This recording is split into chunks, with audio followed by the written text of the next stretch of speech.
Diyos, buga. Uy. Buga. Oh.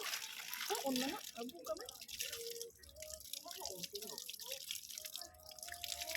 Bibi.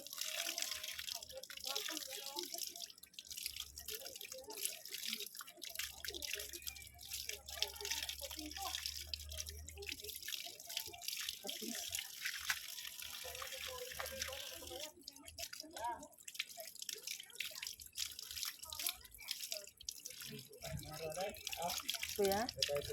Oh, dia saya. Oh, puwang po mo. Oh, sige ya.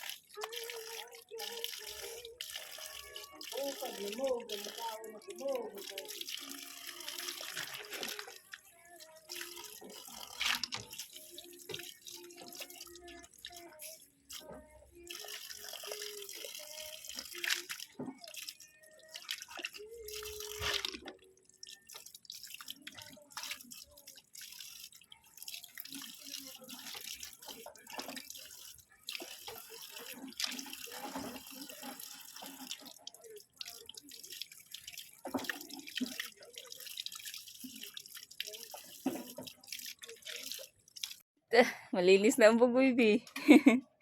Si Bibi. Bugoy. Boy, Juda boy, malinis na ang bugoy.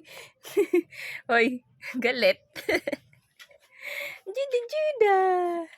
Bibi. Buti hindi marunong magdumi-dumi si Bibi. Hindi ka katulad ni Juda boy. Tingnan yung isa. Juda. Juda. Juda. Tingin ka na kay Mama Juda. Juda. Galit yan kasi. Ayaw kasi niyang pinapaliguan. Pero pag pinapaliguan po si Bibi at si Biboy, hindi po sila mag-aaway ng ano ba? Hindi nila ako aawayin. Pero talagang mas hindi nila gusto talagang maligo compared sa sa dry. Gusto nila dry sila kaysa sa wet. Yan naman siguro lahat ng aso. Pero yung golden retriever, no, believe talaga ako doon. Walang problema sa pagligo.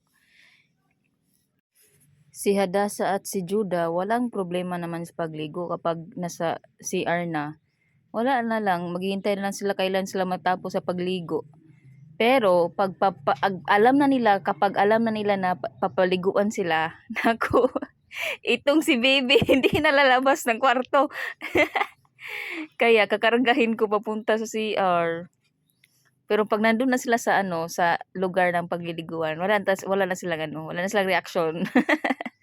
Yun lang talaga na before paliguan talagang magtatago ito. Si Bibi ang magtatago, si Juda walang pake yun kasi. Pero mas gusto talaga nila na hindi pinapaliguan.